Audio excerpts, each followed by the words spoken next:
Vamos a tener hoy un coloquio en el marco de la Recent Spanish Cinema Week, que arranca mañana, viernes, que presenta una serie de películas recientes del cine español, recientes y maravillosas, lo digo ya como spoiler. Y tenemos hoy a 3 protagonistas de esas películas, protagonistas, no actores, ninguno de ellos, creo. Alguno de vosotros. Yo salgo en la película, salgo con Carlos. ¿Alguno de vosotros, tú hacías un cameo o algo en tu propia película? En esta ya no, porque he visto que Estaba estaba ya del límite del ridículo, entonces no.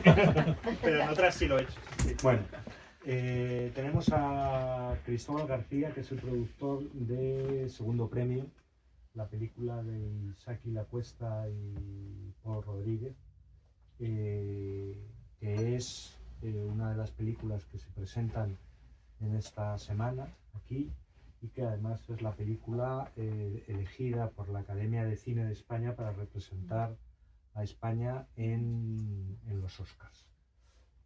Tenemos a Paula Ortiz, que es la directora de La Virgen Roja, que ha sido recibida con... Ahora acabaremos al final teniendo el aforo que merecemos. Recibida como una película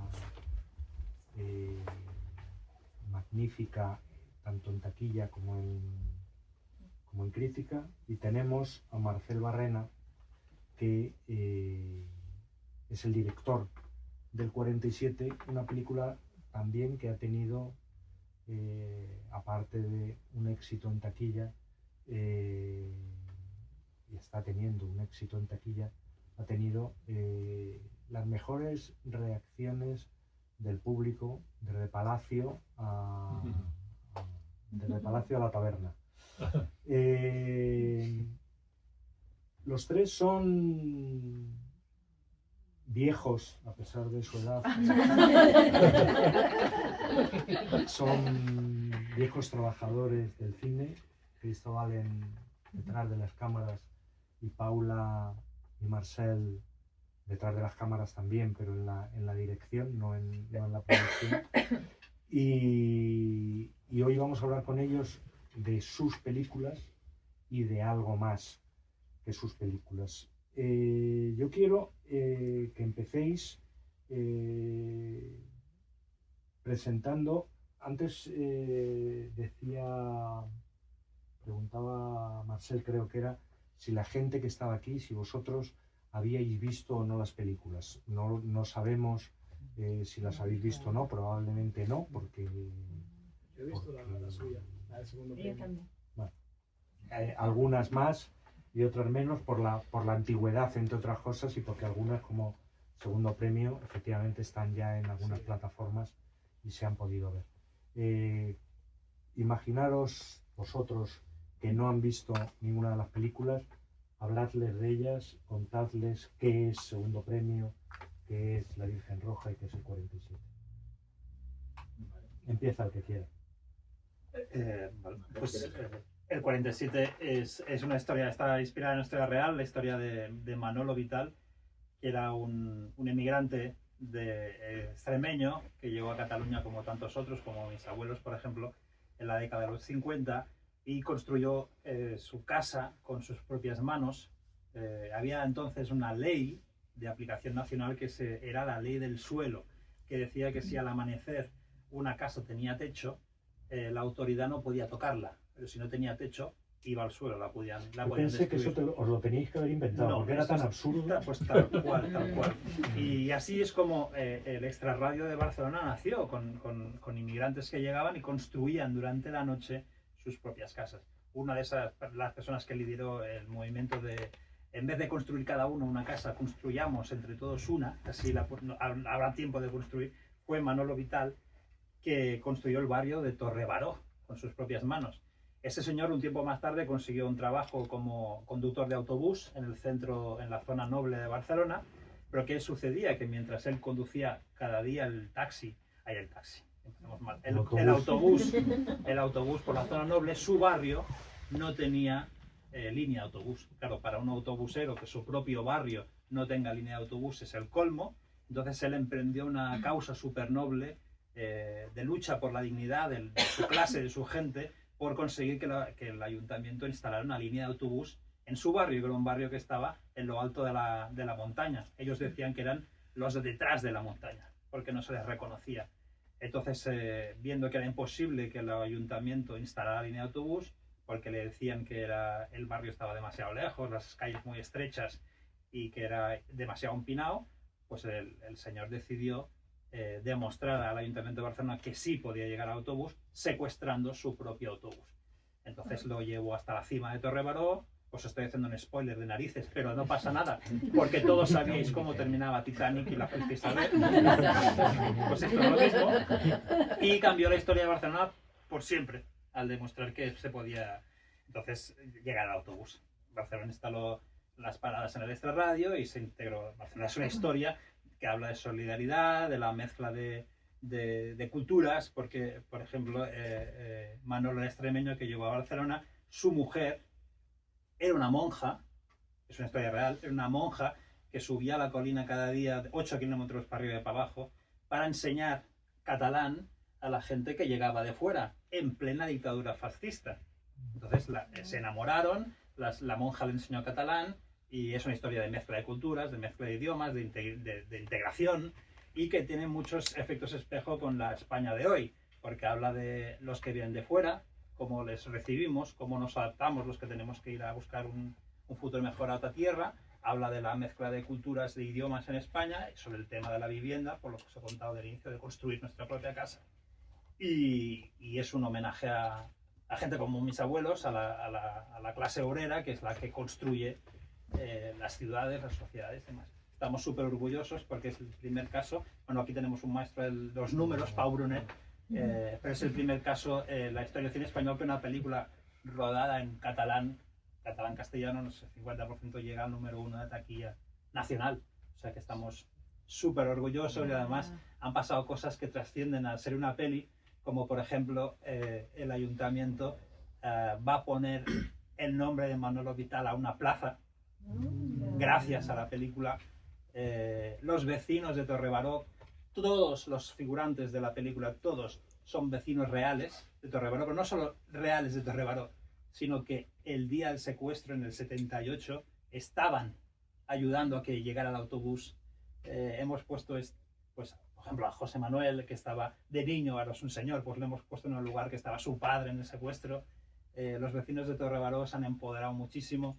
Hemos conseguido que el alcalde de Barcelona cambie toda la instalación eléctrica del barrio. El presidente del gobierno vio la película, nos invitó a Moncloa y también se comprometió a mejorar el barrio.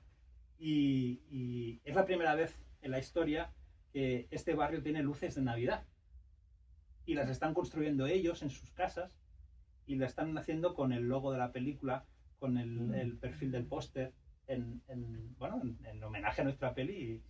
Y así ha sido el impacto del 47 en nuestra vida y en el barrio. Hay un detalle curioso, es un spoiler también, pero es pequeñito. En esa mezcla, el autobusero lleva dentro del autobús, y lo que te voy a preguntar ahora es si esto también es real y verídico o es una reconstrucción más o menos literaria, a un catalán, a un joven catalán que es que quiere cambiar las cosas, que quiere hacer que las cosas sean mejores. Ese joven catalán se llama Pascual y acabó siendo Pascual Maragall, ya era Pascual Maragall, pero acabó siendo alcalde de Barcelona, el alcalde que realmente transformó.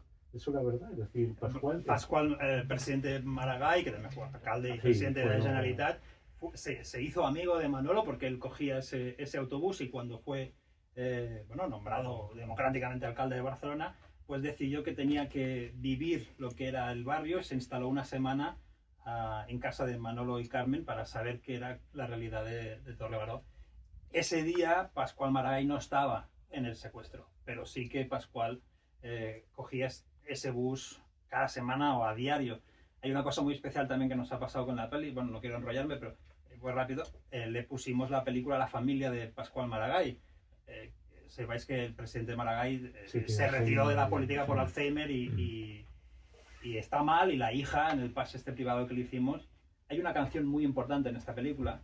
Es una canción que hemos recuperado de la memoria, bueno, que es una canción muy importante de lucha contra el fascismo, que se llama Gallo Negro y Gallo Rojo. El gallo negro pues es el fascismo, y el gallo rojo pues la lucha antifascista, ¿vale? Es una canción que tiene mucho peso en esta película, ya lo veréis. La familia de Maragall, la hija, me dijo en el pase, mira, que sepas que mi padre ya casi no ve, no recuerda casi nada, pero hay una cosa que hace cada día, y cada día canta el gallo negro, gallo rojo. Yo esto, cuando escribí la película, no lo sabía. Y de repente, bueno, pues están pasando cosas como esta en la película que son fascinantes, como por ejemplo la semana pasada se comunicó que el padre de Manolo Vital, que también tiene una presencia en off en la película, que es muy importante en la personalidad del papel que hace increíble Eduard Fernández, fue hallado, o sea, los restos fueron hallados en una fosa común. Esto hace una semana. O sea, de repente está pasando cosas absolutamente estratosféricas con el 47, que estamos, bueno, pues sobrecogidos. Una anécdota personal es que el autobús en Madrid, no en Barcelona, que yo cogía toda mi vida era el 47. ¿Ah, sí? No, otra cosa que es de magia, potagia, que es que el artículo 47 de la Constitución española dice que todos los ciudadanos de España tienen derecho a una vivienda digna. Paula. No fue el tema ahora con la vivienda digna en España, pero voy a la Virgen. Estaba buenísimo. Me ha emocionado mucho lo de Gallo Negro, Gallo Rojo también, de Maragall, sí. Qué fuerte. Paula lleva también muchos años haciendo cine. Su primera película, creo que fue tu primera película, es de Tu ventana a la mía. Hace 3 años, 2 años, con La novia. No, La novia tiene ya 9 años. ¿9? Vinimos aquí. Jamás lo había dicho. 8 años que vinimos aquí. Bueno, a partir de ahí ella ya explotó y ahora llega La Virgen Roja. Háblanos de La Virgen Roja. Bueno, pues La Virgen Roja es también una historia real. Estaba metidísima en el 47, tengo que hablar. Es la historia de Hildegard Rodríguez Carballeira y de su madre Aurora Rodríguez Carballeira. Y esta es una historia que ocurrió en los años 30 en España, que se ha tratado más veces. Hay bastante fascinación por parte de psiquiatras, de psicólogos, de dramaturgos. Almudena Grandes hizo una novela, la madre de Frankenstein, sobre los últimos años de esta madre, de Hildegard Rodríguez. Y esta mujer, la madre, Aurora, fue una mujer gallega que durante los años 20 participaba de un grupo de mujeres, un grupo muy interesante de mujeres anarcofeministas que había en Galicia, y que es absolutamente sorprendente las propuestas y la brillantez y la altura intelectual que llegaron a tener, y lo salvaje de sus propuestas. Y esta mujer eran los tiempos, que es así como yo llegué a la historia, porque me obsesionó de pronto cuando yo estaba en la universidad. Y me la contó una profesora de historia, hablándome de las pulsiones y las tensiones del siglo XX en Europa, y de la eugenesia, que era algo que yo no sabía lo que era, que es, bueno, la protogenética, que hablaba del uso de la genética para el bien social o para el uso de la sociedad. Y claro, el mundo de la eugenesia fue integrado por parte de los movimientos de los trabajadores, del feminismo o de Hitler, porque es en lo que se basa la raza aria.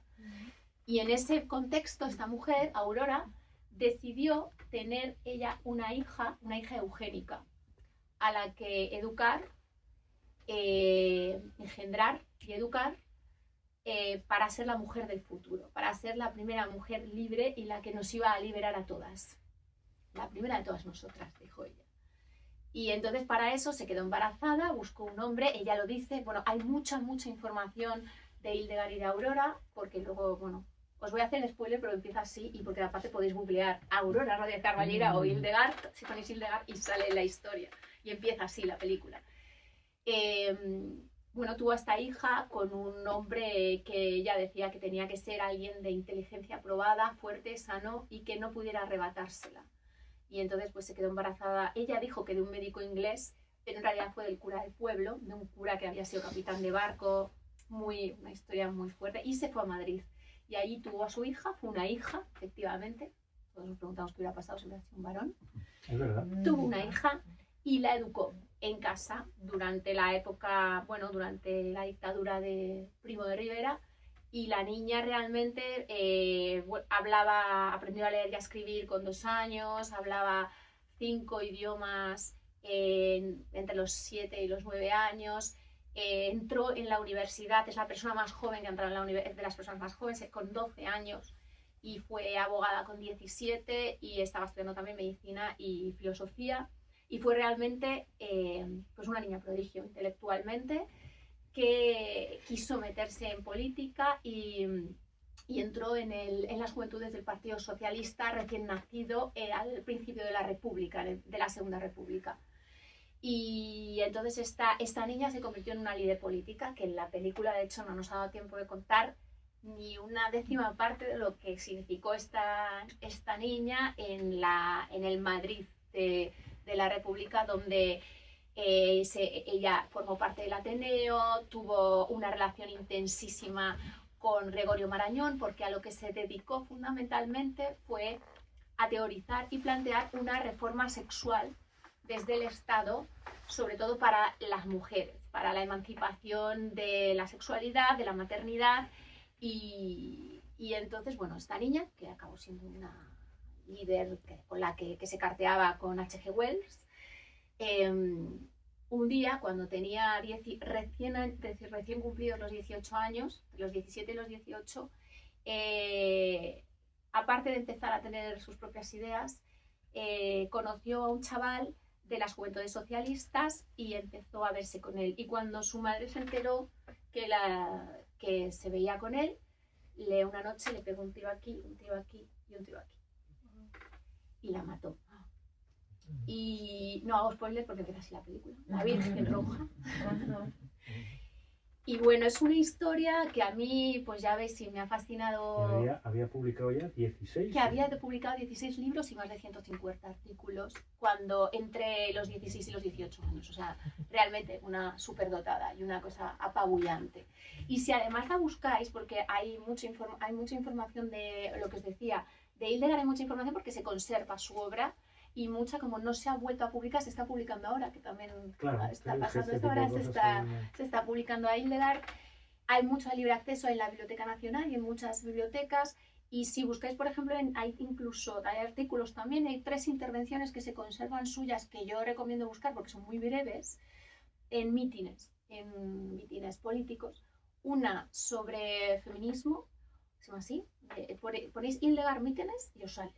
Una sobre feminismo, otra sobre anticoncepción y proletariado, y otra sobre la necesidad de la juventud de ser laica. No de ser atea, habla, además lo explica muy bien, no entra en las creencias, es brillante, no en las creencias, sino en la necesidad del laicismo social. Entonces es bastante apabullante por la obra de esta mujer. Y a mí es una historia que me obsesiona y creo que ha obsesionado a mucha gente porque es altísimamente contradictoria. Porque en el fondo es una historia que habla del fanatismo, y habla del fanatismo desde un lugar, desde unas ideas que yo comparto, pues de un feminismo, el de su madre, realmente valiente, vanguardista, valioso, la obra de esta mujer, de Hildegard, pero también a través de su madre, porque obviamente la obra de Hildegard es la de su madre. Y al mismo tiempo es aterrador, porque es el ver cómo los sueños de la razón engendran monstruos. Y cómo cuando las ideas, porque cuando mataron a Hildegard, ella misma se entregó, llamó a la criada y le dijo: por favor, llama a la policía porque he matado a Hildegard. Llegó la policía, la apresó y a los poquísimos días se hizo el juicio porque iba muy rápido. Entonces le preguntaron por qué mató a su hija y ella dijo porque el proyecto Hildegard había fracasado y no tenía sentido alguno continuar con él. Es un poco la frase más Nazi. emblemática y nazi. Y ella sigue diciendo, el juicio de Aurora también está disponible y es brutal porque en nosotros, el último monólogo que hace la madre, que interpretan a Joan Ivry, es real. Es del juicio, de las declaraciones reales de Aurora. Es que decía mucho más, que tuvimos que cortar porque era inverosímil.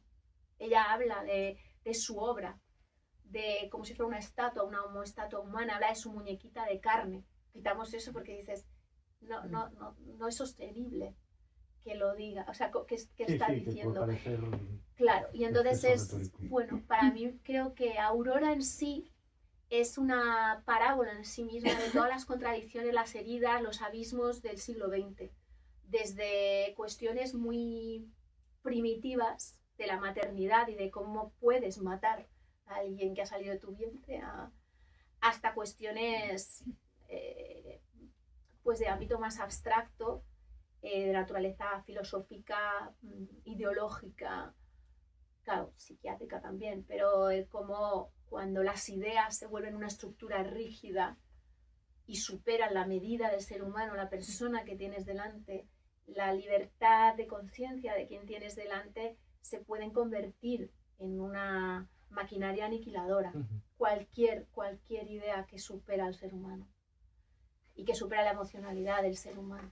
Ahí cuando yo tenía pocos más años que la edad en la que murió Hildegard, vi, y no recuerdo en absoluto nada, la película de Fernando Fernández. Sí, sí. ¿Cómo dialogas con ella? Te pregunto en vacío porque no he vuelto a ver la película. Pues es una película que yo vi muy una joven película también. Que se titula Mi hija Mi querida Hildegard. hija Hildegard, sí. Pues esa película yo la vi muy joven también, en la 2, que yo dormía fatal y me vi películas que yo decía, no sabía lo que estaba viendo. Y luego de mayor he dicho, madre mía, qué películas vi. Y vi aquella película también y me dejó muy impactada y no la volví a ver. La he vuelto después. No, la he visto ahora. La he visto cuando acabé la película. Porque me daba un poco de miedo. Primero Fernando Gómez y Rafael Azcona, que son dos figuras a las que yo admiro profundamente. Y segundo, porque era hija de su tiempo y nosotros estábamos haciendo la Hildegard que dialoga con el nuestro. Porque es un poco lo mismo que decías tú, como hay tantas cuestiones que abrieron el feminismo de los años 20 y 30 que siguen siendo las mismas. Las cuestiones y las preguntas que hay encima de la mesa, sociales y políticas, que alarmantemente siguen siendo las mismas, que en la Segunda República también hay ese espejo que decías tú también. Cómo ese fanatismo de Aurora dialoga con el momento actual, de manera también muy alarmante. Desgraciadamente. Y cuando luego volví a ver, es muy interesante la película de Fernando Gómez, y dialoga con la nuestra porque es muy curioso que empieza donde la nuestra acaba. Porque él empieza con el juicio de la madre, que como os digo, podéis buscar y hay mucha información también. Por eso es una historia muy interesante porque hay mucha información histórica, sí que hay datos, pero al mismo tiempo no teníamos ni idea de lo íntimo, de cómo era esa relación en ese monstruo de dos cabezas, esa madre, esa hija, en la intimidad, y cómo fue ese proceso educativo. También habla de educación la película, ¿no? De ese plan educativo que por un lado inicialmente dices que hay una parte muy maravillosa, si todo el mundo tuviera acceso a 5 idiomas, que te reciten a Shakespeare mientras te peinan, y por otro lado como se le fue la brújula y se pasó de frenada, ¿no? Y qué exigencia y qué terrible y qué manera de ahogarla a la niña, a la adolescente. Y bueno, eso es la Virgen Roja. Cristóbal, ¿qué segundo premio? Porque además tenemos que decir que bueno, no nos han contado, no les he preguntado a Marcel ni a Paula cuál fue el origen de la película, que vosotros que sois cineastas sabéis mejor que nosotros, que no lo somos, lo complicado y lo largo que son los proyectos, pero en el caso del segundo premio el arranque no está en Isaac y la Cuesta, no está en su director, está en ti realmente, o está en la producción Y de hecho está Jonás Trueba antes que Isaki La Cuesta como posible director de la película. Cuéntanos un poco. Sí, bueno, pues me ha encantado escucharos de verdad, porque veníamos hablando mucho, llevamos 2 días juntos hablando de lo que es el cine para nosotros, ¿no? Y hablamos de una cosa hoy que es viaje, ¿no? Para nosotros, para mí, por ejemplo, el segundo premio nació, cada proyecto además veníamos contando también que cada proyecto es diferente, hay que tratarlo de manera diferente desde todos los puntos, ¿no? Nosotros lo hacemos porque cada película la hacemos de una manera, pero también hablamos de la prensa, etc. Entonces, segundo premio era como una intención de hacer una película.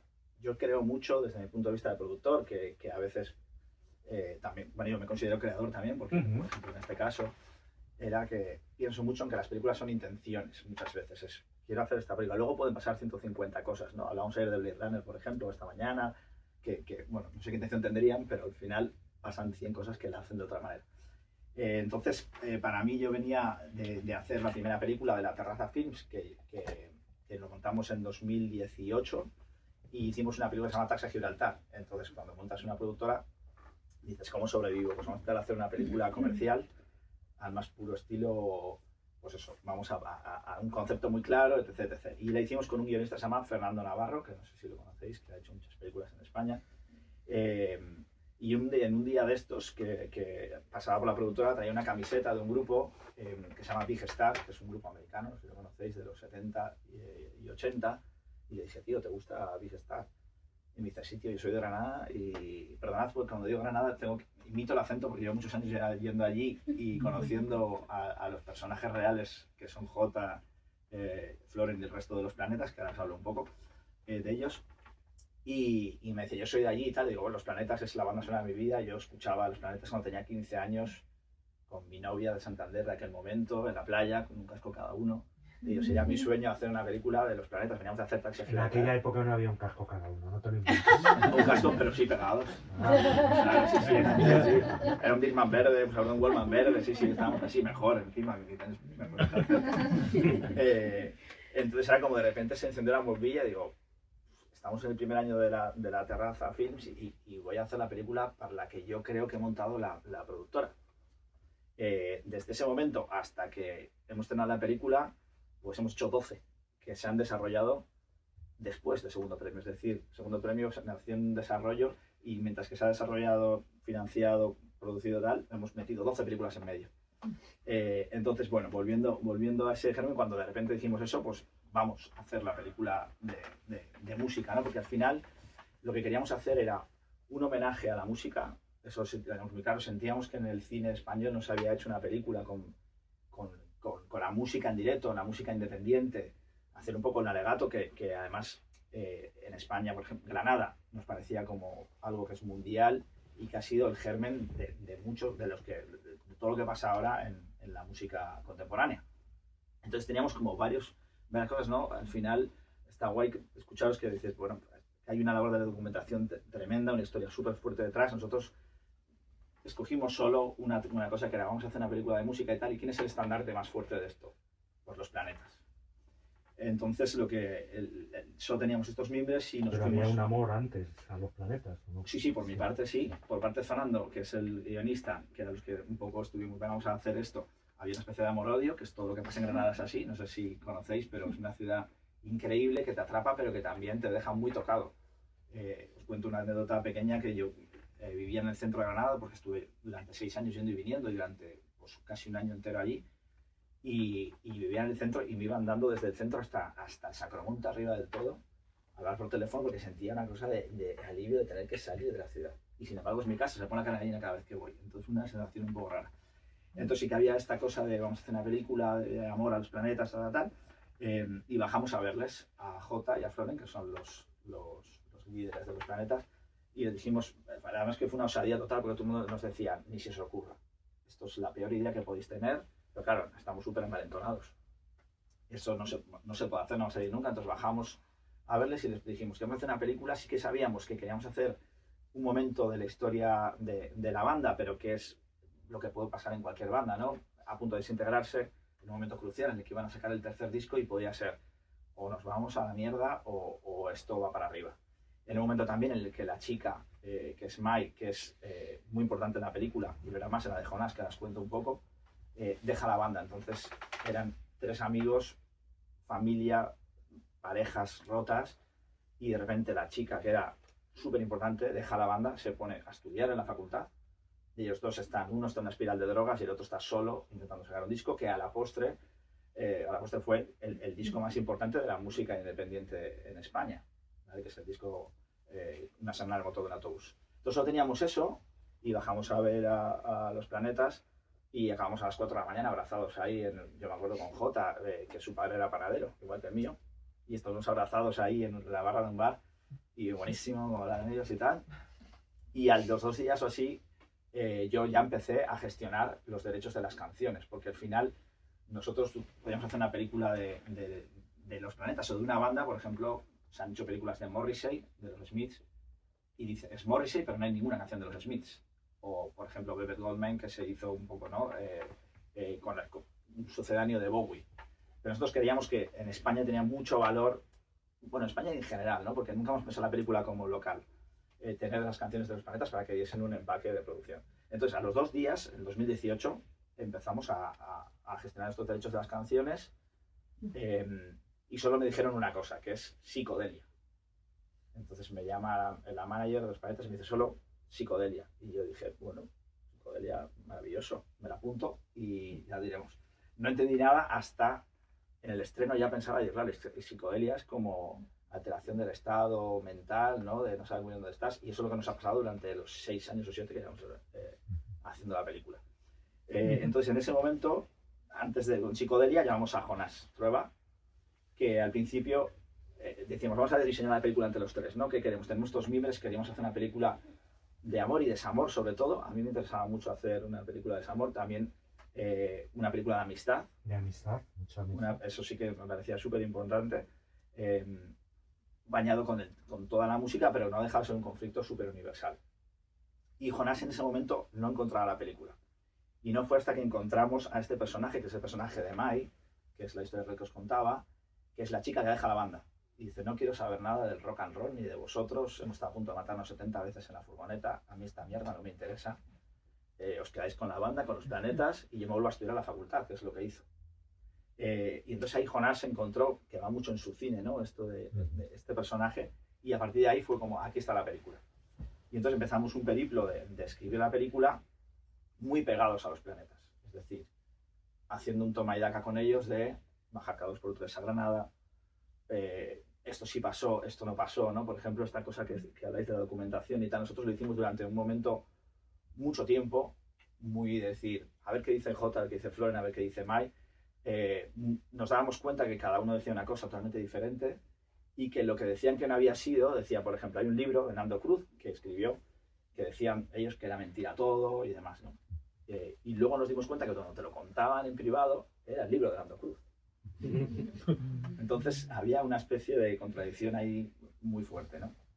Pero la película era, el personaje principal era Mai, luego era Jota, el segundo personaje, y un personaje inventado que teníamos que era esta especie también de casi famosos, este chaval que ve a una banda de rock and roll, está ahí, es como que te lo está contando, lo ves a través de sus ojos, ¿no? Y era inspirado en un personaje real y un poco en la vida de Fernando Navarro, que es un chaval que se llama Manu, que escribió alguna canción de Los Planetas y trabajaba en un bar, entonces se hicieron como amigos.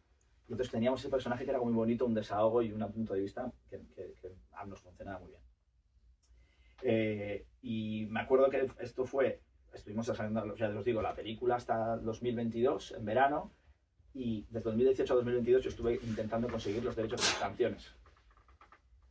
Y fue imposible. Entonces, cuando llegó el 22, estamos en la -12, y estas cosas que dices ya, Jonás, que era coproductor también de la peli, estamos haciéndolo fatal. En esta peli yo he cometido todos los errores que no hay que hacer, todos, y los sigo cometiendo, y está bien, lo acepto. Pero lo estamos haciendo fatal porque no tenemos esto. Entonces Jonás dijo, yo no me veo haciendo la película. Y entonces él se fue a casa y yo me fui a conseguir los derechos de las canciones. Y estuve 2 semanas intentando conseguir los derechos de las canciones. Os hablo de verano del 22. Me llamaban por la noche, en plan, ya estamos, mañana firmamos, el día siguiente por la mañana, no firmo. Era un poco así, ¿no?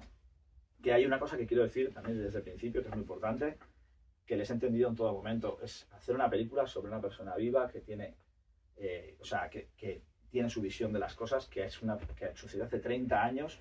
O sea, la empatía que hemos tenido, yo por lo menos, de verdad, es total hacia ellos. Porque imaginaros al revés, ¿no? Perdona que te interrumpa, he leído por ahí que a Jota no le ha gustado la película. Bueno, Jota es un personaje en sí que me parece muy bien que diga eso, porque si dijese que le ha gustado, no sería él. Pero lo digo con total, ¿verdad? Con total admiración. Ellos nos han hecho, me dicen, pero ahora querrán estar con vosotros en la promoción y tal. No, pero es que si lo hiciesen se me haría rarísimo, porque si no hacen promoción y se hacen fotos de sus propios discos, ¿por qué se van a hacer fotos y promoción y van a venirse con nosotros a hacer promoción de la película? A Jota se la pusimos y fuimos Isaki ya a ponérsela, y Isaki tiene peores recuerdos que yo. Eso lo me acuerdo que dijo cosas buenas. Es verdad que dijo cosas que no le gustaban nada, pero sí que alabó muchas cosas. Pero luego, por ejemplo, vino a Málaga también. O sea, ha sido como un poco pues, la manera de proceder de ellos. Eso no tengo ninguna queja, la verdad. Y me parece muy pertinente que lo digan así, la verdad. Antes de seguir te voy a hacer una pregunta que no sé si estás autorizado para responder, pero bueno. Sí, para la cámara igual sí. ¿Vais a ganar el Oscar?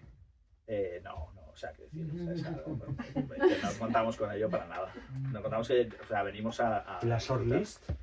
La shortlist venimos pues yo te lo digo, cuando me preguntaban en la academia el día que salimos, me dice, ¿ahora qué vais a hacer? Y digo, no tengo ni idea, voy a llamar a mis amigos que lo han hecho y a ver qué pasa, ya un PR americano, pero no tengo ni idea. Vamos a intentarlo, lógicamente. Además hay una cuestión y lo digo esto muy seriamente, que es una obligación también intentarlo. Porque nosotros hemos quitado un puesto a otra película española intencionadamente, es decir, que hemos querido hacer esto. Entonces es obligatorio para nosotros intentarlo en los medios que tengamos, que serán los que sean, ¿no? Estamos dando la vuelta a España intentando conseguir apoyos, pero vamos a intentar, por supuesto, hacer todo. Estos días, con el estreno en España de Almodóvar, que obviamente es el torbellino que arrastra todavía la opinión pública, se ha vuelto a hablar de uno de los temas más recurrentes, circulares y pesados. Yo sé lo que pensáis, lo acabáis de decir, pero os voy a preguntar sobre ello. Le han vuelto a preguntar a Almodóvar si el cine, el artista, tiene que ser político. Dos de estas 3 películas que estamos viendo hoy son películas netamente políticas. Tanto Marcel como Paula ya han alumbrado por dónde va a ir, creo, la respuesta. Pero no solo las películas que tenemos aquí, las 3 películas que tenemos aquí, sino el cine que se está haciendo en general es un cine muy pegado a las realidades que vivimos, aunque se desarrolle en 1930 o en 1920 y tantos como la película de Paula. ¿Está bien hacer política con...? ¿Tiene que ser? No. Creo que cada uno o cada una debe expresarse como quiera, como pueda, y si quiere usar su altavoz para hacer una comedia romántica me parece fabuloso, y yo soy el primero que disfruta del cine espectáculo y me encanta. ¿Es una obligación? No, para nada. Debemos tener la libertad de expresar lo que nos dé la gana. Ese es el punto de partida. A mí lo que me sucede es que hacer cine para mí es un ejercicio ultra doloroso. Estás en tu casa solo, sola, no sabes qué va a ser, si empiezas a escribir, si no, hasta dónde vas a llegar.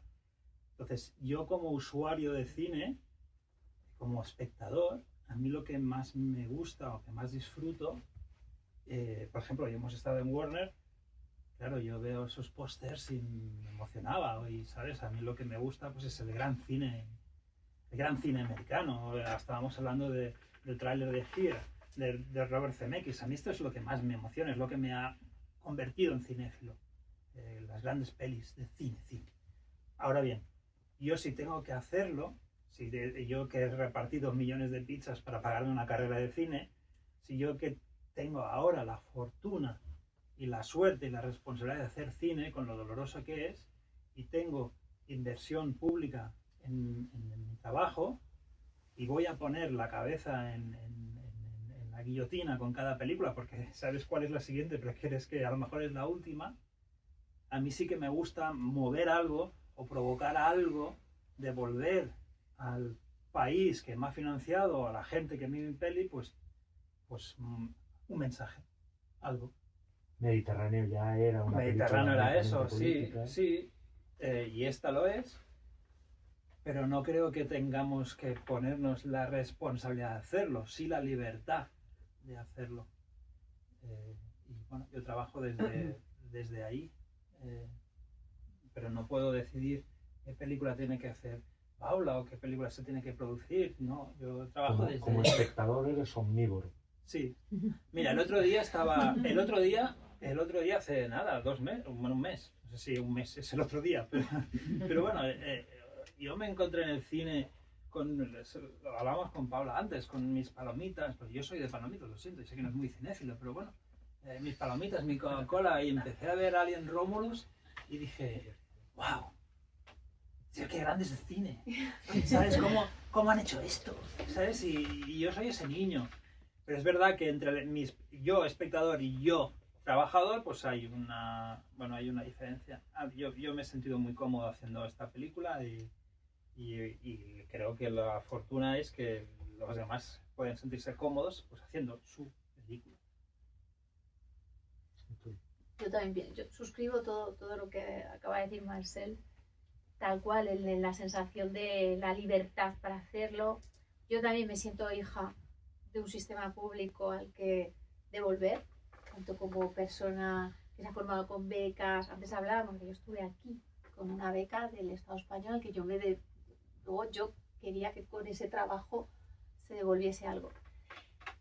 O sea que suscribo absolutamente la libertad de poder hacer eso y que eso no sea una instrumentalización, sino algo que lanzas al debate, a la cadena de diálogo que existe en la colectividad, en la tribu, en la sociedad, desde las artes a cualquier tipo de comunicación, y tú estás lanzando otro mensaje y algo que abre y que discute. A mí me gusta el cine que en ese caso también abre, no tanto que tengas que lanzar un panfleto, sino una cuestión que es la que seguramente nos ocupa. Eso en tanto en cuanto a lo que estabas diciendo, Marcel, de la libertad de poder, de querer sí que apegarte al diálogo político concreto. Pero yo además pienso algo quizá más abstracto, que es que no se puede no ser político en el arte. No se puede desde un sentido en el que como personas que participamos de la polis, de la colectividad, que no vivimos aislados en una montaña y que hacemos cosas para que se escuchen ahí y que las disfrute gente, porque a mí también me gusta el gran cine. Creo que el gran cine es muy político y que ha hecho mucho. De hecho, hay un libro muy interesante de Pedro Ballín de cómo habla me cago en Radar, hablando de que el gran cine ha hecho mucho más por el debate social, el gran cine americano, el cine que llega a todo el mundo, está haciendo mucho por el debate social. Y él hablaba un poco desde la Guerra de las Galaxias, o cuánto ha hecho Star Wars, cuánto han hecho y cuánto de políticos han sido, por ejemplo, por hablar de estos directores, Spielberg, Coppola, Scorsese, y lo siguen siendo con sus 80 años. Entonces es que yo creo que no se puede no ser político. Estás lanzando algo a la polis y eso va a provocar. Sí, y que a veces cuando te escudas a lo mejor en que no lo eres, estás cogiendo también una posición política. ¿Os gustaría, tú creo que has dicho antes que no, trabajar aquí? No es algo que me haya, a mí en mi caso personal, no es algo que lo tenga en mi radar. Nunca me lo he planteado. Cuando trabajaba en Morena Films, de hecho tuvimos una delegación aquí con uno de los productores y trabajaba mucho con Los Ángeles y no lo teníamos en plan, me encantaría allí. Y ahora mismo además estoy muy a gusto con los proyectos que tengo por delante, ¿no? Yo creo que también tiene que ver mucho, suscribiendo por supuesto lo que dicen, con el momento de tu vida en el que estés. Me imagino que vosotros como creadores, y a mí ahora mismo, por ejemplo, me interesan mucho los proyectos culturales, es decir, que tengan que ver un poco con la cultura de España, pues igual que Paula, ¿no? Lorca, todo esto, a mí es lo que me llama, y desde el punto de vista social. Y también creo que una cosa que es importantísima, y es verdad que eso sí que un poco más de hincapié, que es la obligación profesional o ética de hacer algo que sea más allá de, ¿no? Por lo menos en mi caso, ¿no? Como cuando montas una productora, piensas en qué es lo que quieres hacer, sí que digo, tenemos que hacer algo más que solo un entretenimiento puro de que hagas como cuatro cosas. Desde España ahora mismo siento que en mi caso que lo puedo hacer y estoy contento de decir. Que de repente surge un proyecto, a mí me encanta ver a Belén Atienza, que yo la conozco mucho y he trabajado con ella cuando trabajamos en Telecinco, es la productora de Bayona, para los que no lo sepáis. Me encanta verla aquí haciendo cosas y la admiro y me alegro muchísimo. Y si apareciese algo, pues estaría bien, pero no, Por ejemplo, en el sentido en el que hablaba ahora Marcel, en España, aparte de Bayona, por ejemplo, obviamente, ¿quién hace ese gran cine? ¿Quién puede? Quiero decir, no porque no haya talento suficiente, que estoy seguro que lo hay, sino que No, hay dinero. No, el talento en España creo que está sobradísimo, vamos. Para mí, yo cuando iba a la universidad, a mí quien cambió el paradigma, porque le tocaría, estaría en el momento de el talento estaba demostrado, quien en mi cabeza cambió el paradigma fue Alejandro Amenábar, que de repente hizo un cine muy, muy comercial, muy, muy potente y de repente pues estaba producido por Tom Cruise. O sea, para mí fue quien cambió el paradigma. Fue él. Yo no tengo la necesidad de, o sea, a ver, a mí si el día que yo pues me encuentre a las puertas del cielo, yo como persona que ama esto y que me he criado, yo me he hecho cinéfilo con Spielberg, con Zemeckis, con Woody Allen, con Tarantino, o sea, y luego ya he intentado contagiarme de los grandes maestros europeos, pero el día que yo muera me hubiera gustado probar esto. Y creo que la respuesta será sí, me hubiera gustado probarlo. ¿Tengo la necesidad ahora? No. ¿Qué pasa? Es que yo en mis pelis, es que yo las escribo, yo diseño el póster, luego los ejecutan otros, claro, pero yo trabajo en el tráiler. El casting lo hago yo, hombre, obviamente tengo un equipo, pero o sea, son películas muy artesanales en las que yo estoy en todo. O sea, desde... ¿Pero lo haces porque eres un poco porque me dominante? sale. Porque... No, que va. No, pero te quiero decir que ¿te gustaría poder delegar o no? Yo delego muchísimo, o sea, yo no sé encender una cámara, por ejemplo, o sea, yo no sé hacerlo. Entonces yo busco el equipo para que así sea, gracias a con la ayuda de mis productores y con el equipo. Pero a mí, digamos, yo moldeo, luego me queda mejor o peor, pero yo lo moldeo todo. Yo no sé si aquí alguien de nuestro perfil tiene esta cabida. Me gustaría experimentarlo, me gustaría verlo experimentado, ¿sabes? El día que muera me gustaría haber vivido eso. ¿Qué es hacer un episodio, yo qué sé, el episodio 7 de la Guerra de las Galaxias o una de Mar? ¿Qué es esto? ¿Cómo se vive esto, ¿no? Cuando lees los libros de yo qué sé, de Hollywood, Babilonia, yo qué sé, todas estas grandes historias sobre cómo se hacen las películas en Hollywood, esta magia, me gustaría haberla vivido en mi vida, pero no es algo que aspire a hacer, porque no sé si es compatible con lo que yo hago en las películas, que es un poco... No es que lo haga, no sé si me he explicado bien, ¿eh? Yo no sé usar Photoshop, o sea, yo no sé usar esto, yo no hago las fotos, pero el concepto de, mira, esta película, ¿de qué va? Pues mira, pues hablamos de Novecento, vale, pues toma, tal. Entonces, o el póster de Mediterráneo, pues mira, esto es el gran naufragio de tal. Entonces, yo me ocupo de todo, yo no sé si esta figura aquí, en el sistema de estudios, existe. Si pudiera probarlo, hombre, o sea, trabajar con Harrison Ford, con Al Pacino, o traerles a Barcelona me encantaría, o a Madrid, perfecto, pero hostia, haber experimentado eso es una experiencia que creo que debe ser muy espectacular como persona. Yo, por añadir una cosa, yo la he vivido en una película independiente americana y yo sufrí muchísimo. Lo digo como experiencia súper particular. ¿Dónde rodasteis aquí? No, yo hice una película durante la pandemia que es una adaptación de una novela de Hemingway que se llama Across the River and Into al otro lado del río, entre los árboles, Across the River and Into the Trees, que por cierto se estrena en plataformas el 1 de noviembre aquí. O sea la semana que viene. La primera. Y con Liv Schreiber. Con Liv Schreiber, sí, Matilda de Angelis y Danny Houston. Aprendí muchísimo Y fue bueno, todo fue un aprendizaje. ¿Cómo muy llegaste fuerte. ahí? Pues mira, yo acababa de hacer La novia, era un proyecto que llevaba mucho tiempo rondando, que tenía otro director, que era Martin Campbell.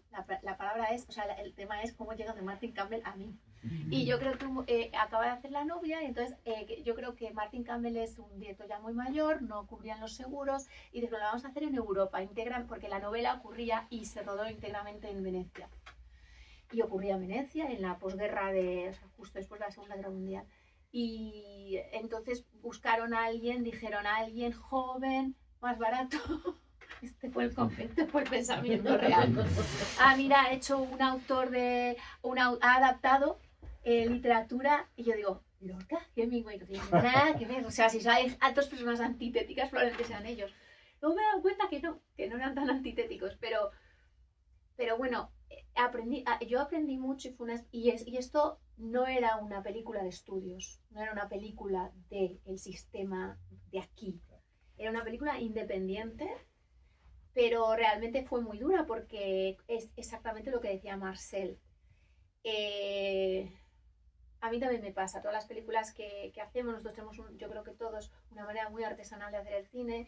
Cuando yo hice Porque tú eres nada mía, La novia, después Teresa, haces hasta el póster. Todo. Estás del primer día al último. Y algo la criatura y de ese acto artesanal y no puedes. Y efectivamente esto a pesar de ser independiente, era una película que pilló en pandemia. O sea, que fue un infierno rodarla, fue durísima porque nos pillaron los lockdowns intermitentes de Italia.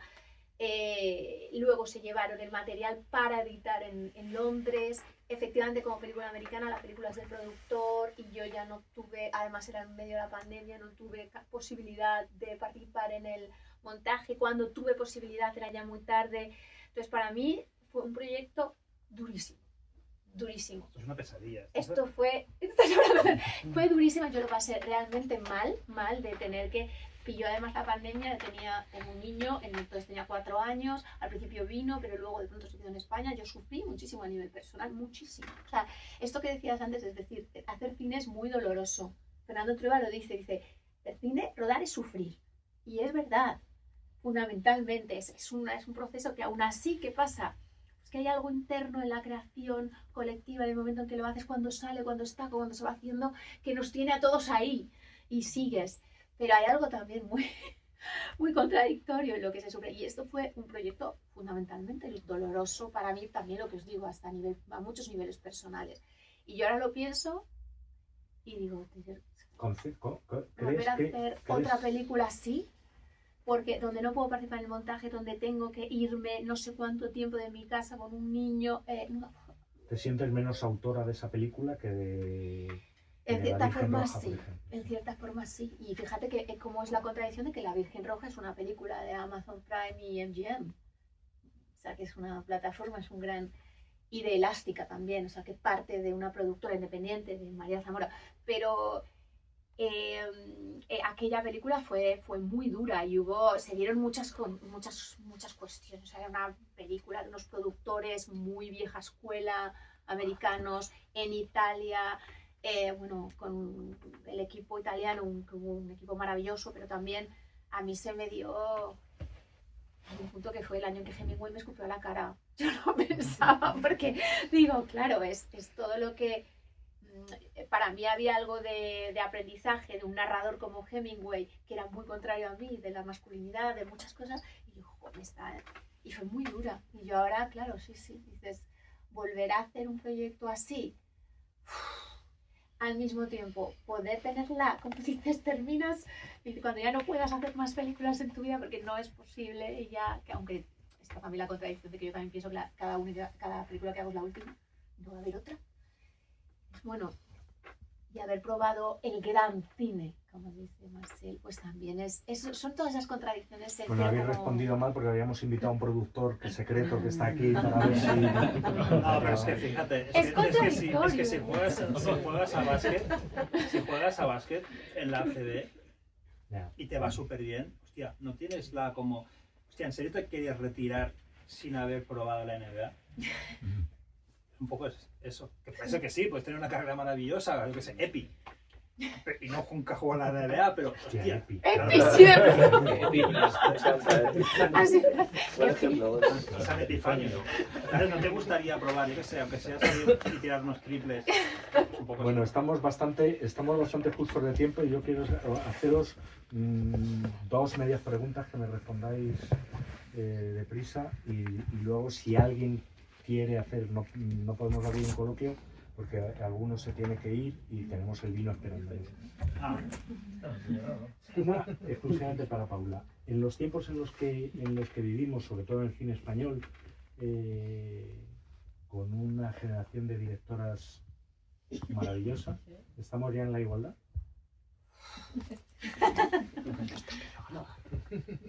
No.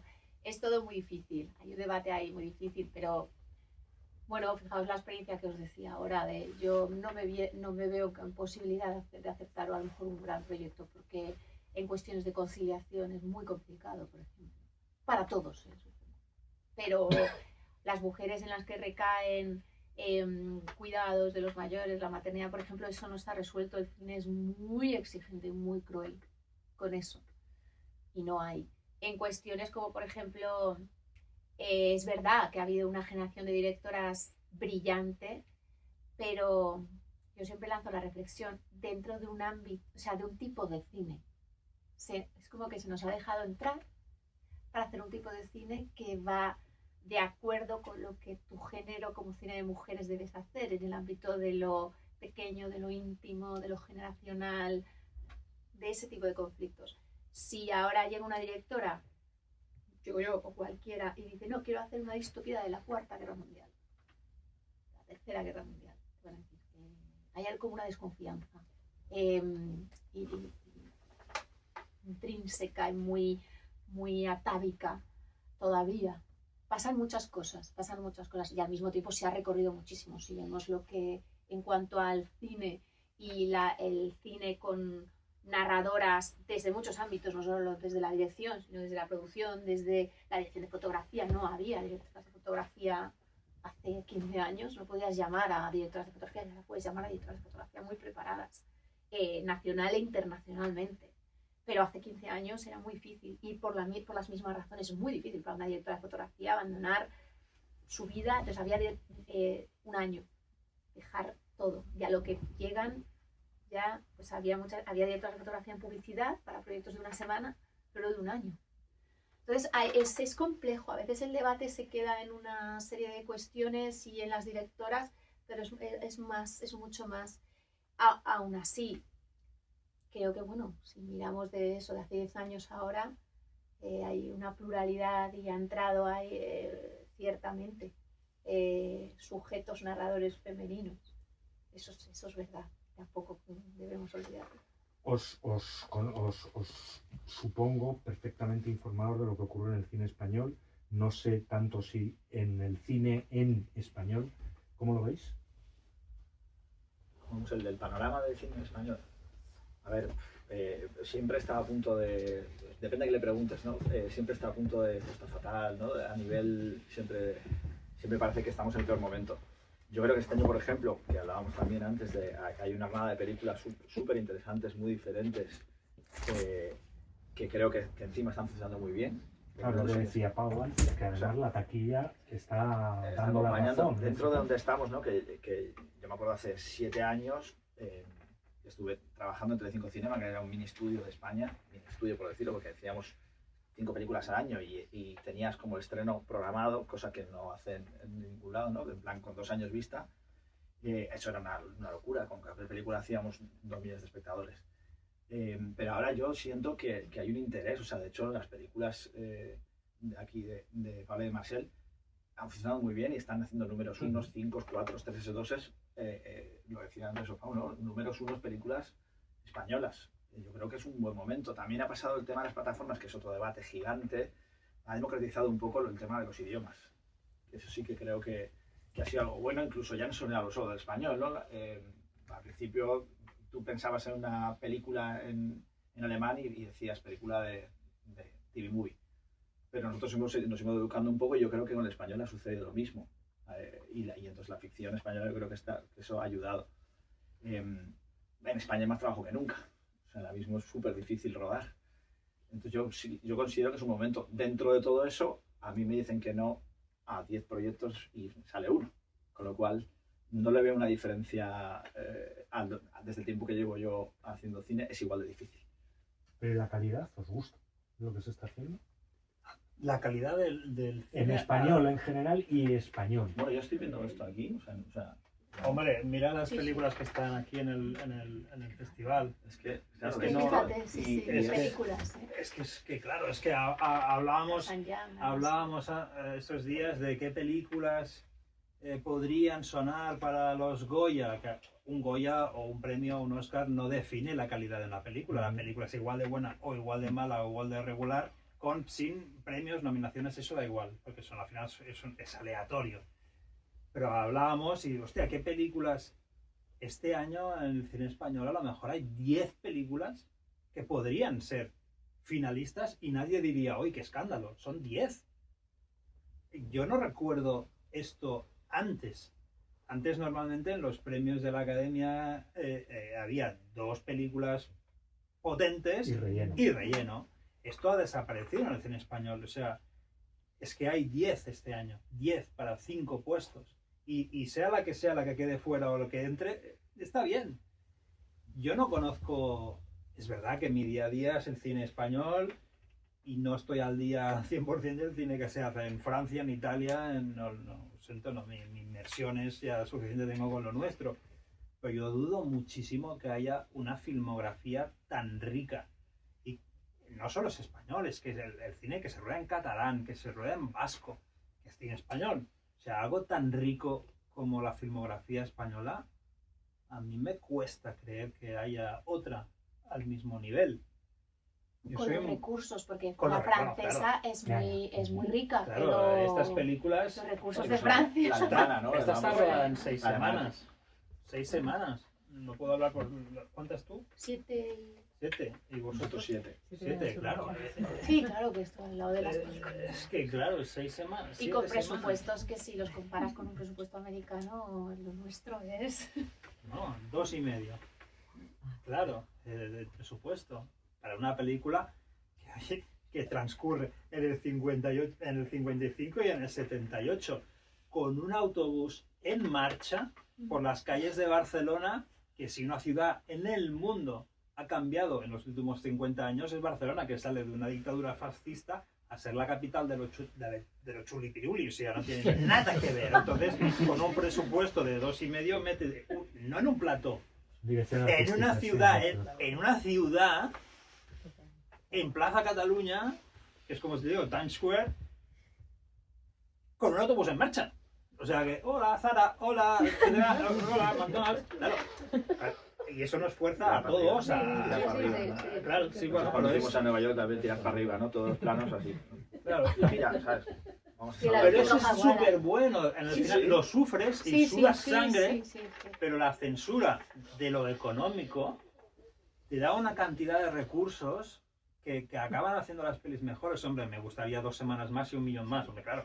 Pero Pero por faltaría, ejemplo, otra ¿cómo cosa. habéis ¿no? mezclado vosotros las imágenes de archivo con las reales? Está muy bien hecho. Es muy, Sí. me pareció muy... cuando la gente la vea el sábado, el viernes, sábado, gracias, ya no sé qué día es, ni qué mes, llevo 2 meses bonitos. Bueno, pues ya podemos hablar más de eso, pero bueno, son recursos muy, muy bonitos, creo, pero que surgen de la censura económica. O sea, una de las cosas más bonitas de esta peli, la mía, es cómo usamos las imágenes de archivo, que creo que es interesante, pero es que si hubiéramos tenido 2,5 millones más, nunca se me hubiera pasado por la cabeza hacer eso. Hubiéramos recreado más. ¿Sabes? Entonces, hostia, ¿cómo funcionan las cabezas? O sea, mira, necesitas esto, no, tienes esto.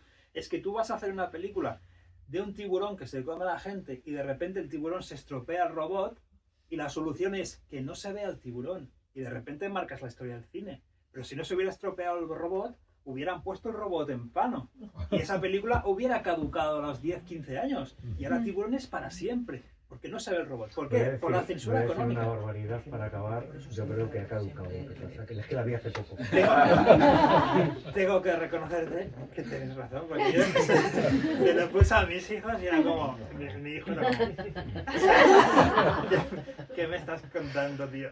Pero es que voy a hacer un poco todavía más de cortarnos las venas, que lo hablábamos ayer, o hoy, no sé qué día es, que me pasó un poco lo mismo, tío, con la Guerra de las Galaxias. Ya. Que se ve. Sí, se ven cosas, hay cosas que se ven. Es que sí, pero bueno, no obstante, ¿eh? No, no, joder. Somos, sí se ve, somos sí. mayores, yo soy mayor, ellos están entre los 40 y los...